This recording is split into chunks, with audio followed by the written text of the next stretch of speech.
PayPal just came out of nowhere and made a massive announcement. They are launching their own branded stablecoin. Now, why is this a huge deal?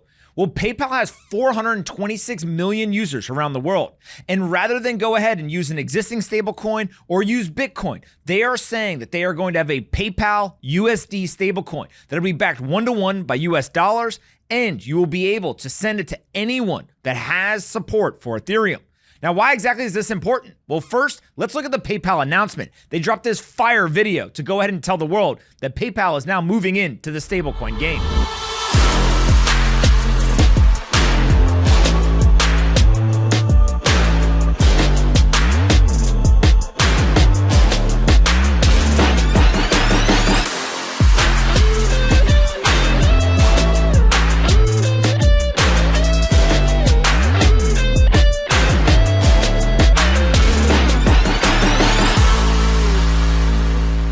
Now, in case you missed it, there's 4 things that they say that you're going to be able to do if you go ahead and are one of the eligible US users that use this stablecoin. You'll be able to transfer the stablecoin between PayPal users and compatible external wallets.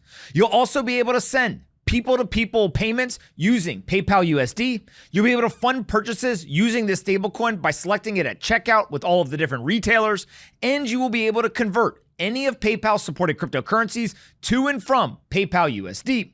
Now, when I went ahead and I looked through the entire announcement, there's this one paragraph that was buried deep down in the announcement, and it told you exactly why PayPal is doing this and what they believe the benefit is going to be for their users. They said that PayPal USD is designed to reduce friction for inexperienced payments in virtual environments, facilitate fast transfers of value to support friends and family, send remittances or conduct international payments, enable direct flows to developers and creators, and foster the continued expansion into digital assets by the largest brands in the world. Most of the current volume of stablecoins is used in Web3 specific environments, and PayPal wants to be compatible with those environments starting on day 1, and soon you will be able to use Venmo as well. Now, this makes a ton of sense for PayPal to do. They're a payments company, and users ultimately, they don't care what the interface is that they use. They simply want to take economic value that they have and send it to an individual or to a business. Whether they use PayPal or one of their competitors doesn't really matter. They simply want it to be done cheap and quickly. And now PayPal has recognized that there's a new technology on the block. Obviously, Bitcoin was the first cryptocurrency and the first blockchain to reach any level of popularity. But PayPal has chosen to use Ethereum and the stablecoin because if they don't go ahead and embrace this technology, they're likely to be disrupted by it.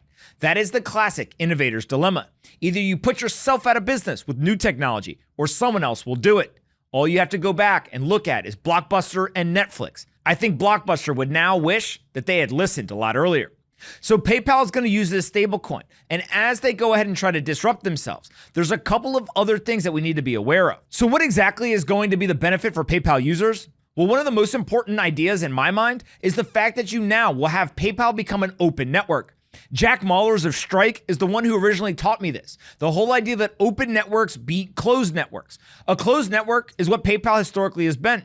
If you're a PayPal user, you could send value to other PayPal users, but you couldn't use PayPal to send money to a Cash App user. You had to use it within the closed network. Now that PayPal is going to use a public blockchain and a stablecoin, you would be able to send from your PayPal account to anyone else that supports that blockchain. And so if Cash App was to integrate with Ethereum or ERC20 standard, you'd be able to send that stablecoin from PayPal over to Cash App. That is massive for these businesses because it allows them to now drastically increase their addressable market and it gives new functionality for their users. But also PayPal is likely looking at the revenue opportunity that is available to them. As people come in and adopt these stablecoins, they're taking dollars and they're converting it into a digital token. Those dollars go sit in a bank account, and then there is interest that is derived from short-term treasuries and other cash-like instruments. Given that the interest rate right now is so high, PayPal could turn this into a meaningful amount of revenue for their business simply by driving adoption of their PayPal stablecoin. Now, these new technologies and these new products, they don't come without risk. As Jamal Sheikh pointed out on Twitter, there are some things that you need to be very, very careful of. First, if we look at PayPal's code, we can see that they want to be able to freeze and unfreeze accounts. They also want to wipe frozen accounts and burn its tokens. The supply will be controlled by a central entity, aptly named the supply controller. There will also be assignment of asset protection role to addresses, tokens will be able to be reclaimed back to the owner, and there will be older versions of Solidity that are used in the compiler, which is the same thing that USDC moves. Now, of course, whenever you hear the ability to freeze accounts or wipe accounts of their balances, that scares the hell out of a lot of people. If we go back and we look at all of the things that people did using financial tools as weapons when there was the Canadian truckers, or even during times of political protest, it should give you pause. But the beauty here is that you can go and look exactly in the code base and see right where PayPal is saying that they will have the ability to freeze your account or to wipe out that balance. Now, many of these concerns are the exact same thing critics of central bank digital currencies have been saying for years now. CBDCs have this great promise. They'd be the same exact native currencies of these countries, but it would be in a new technology form factor that would give central banks and governments all kinds of new tools. Some of the positives include the ability for governments and central banks to be able to get money in the hands of the people as quickly as possible. But also, it comes with the same downsides. Not only would they be able to freeze and unfreeze or wipe balances, but they also would be able to see everything that you're doing. How much money is in your account? Who are you spending it with? At what time? What are you buying? What are the amounts? All of that increase of surveillance probably isn't worth the trade-off to be able to send money a little bit cheaper or a little bit faster using a stablecoin. Now, we should go and look around the world. Central bank digital currencies are becoming more and more popular. As PayPal has now announced and put into practice this stablecoin, they beat the governments to the punch. All of these different countries have been evaluating and researching what is going to be the future of central bank digital currencies, but most of them are still researching. They haven't actually created it, and they definitely haven't put it out in the market. And so to see PayPal having done this already is pretty impressive. But do not forget, the trade-off is not legacy currency versus new stablecoins. There is Bitcoin. Bitcoin is the winner when it comes to self-sovereignty, and also it gives you the ability to have a greater degree of privacy while still having fast and cheap payments. Now, one last thing I want to leave you with is that when PayPal announced this, the reception seemed to be really positive. People seemed to be excited, and users were tweeting about it all over the internet.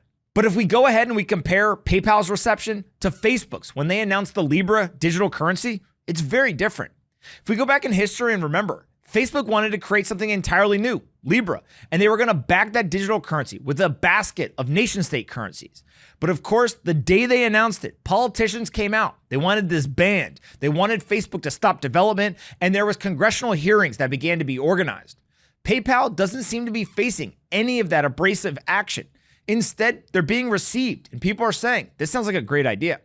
My guess is it's because PayPal specifically is saying that this is a stablecoin, it's backed one-to-one, and you will be able to redeem the stablecoin for US dollars at any time. There's something to be said about US politicians liking the idea of a stablecoin being backed only by dollars, not by dollars and other currencies. And so PayPal seems to have unlocked what the playbook is going to be. Corporate America loves to be fast followers. It wouldn't surprise me if we see a ton of other companies quickly copy this playbook as well. Could we see banks go ahead and launch their own branded stablecoins? Well, we saw JP Morgan try to do JPM coin a couple years ago. And so we know that they're already thinking about this. They've already been investigating it and they're trying to figure it out. If PayPal is successful in driving adoption of the PayPal USD stablecoin, I expect every financial institution to do something similar. They can make money, they can drive more functionality for their users, and ultimately allows them to eat more and more of your wallet share. We are entering into a digital financial system where every single company is trying to figure out how can they use these new technologies to drive more of the money that you have all throughout your investment and banking accounts and drive it onto their platforms. We are entering a world where the trade-off is very clear. You will have more functionality, you will have larger market opportunity, and you will be able to send payments cheaper and faster. But you likely will have to give up all sorts of privacy and other surveillance concerns. I personally am not excited about that future. I think it's one that is very scary. It's one that we should be concerned with. And it's one that I would be very, very hesitant to walk into. And so before you adopt these technologies, please do your own research. Please go look at what the functionalities that are promised and what the trade-offs are in terms of the privacy and security that you'd be giving up. At the end of the day, each individual person is a grown adult. You can make your own decisions, but please be educated before you do. Hopefully this video was helpful for you to better understand the PayPal stablecoin. Once you get done actually doing your own research, leave a comment and let me know what you think of the PayPal stablecoin. I hope this video was one data point that'll help you, but I highly suggest you go read other resources. Once you let me know, I'd love to learn from each one of you. Now, this video is brought to you by Start Engine. The biggest fortunes aren't made on Wall Street. They used to be made there, but now they're being made in private markets. Consider Mike Walsh. He put $5,000 into Uber. He's just a regular dude, turned into over $24 million. Such opportunities were once held behind closed doors, reserved for those who had connections or vast fortunes. But not anymore. Start Engine is now going to tear down that glass ceiling and make startup investments possible for you and me. The company is led by Howard Marks, the co-founder of gaming giant Activision. And they got 1.7 million users that have put in over $1.2 billion of transactions on the platform. But the best part is the platform's not even backed by traditional venture capitalists. It's backed basically by the community. They've raised over $75 million in crowdsourced funding to date. Go check them out at startengine.com. You can open up a Start Engine account today and you can explore live investing opportunities with starting investing amounts as little as $100. Startengine.com. Go check them out today.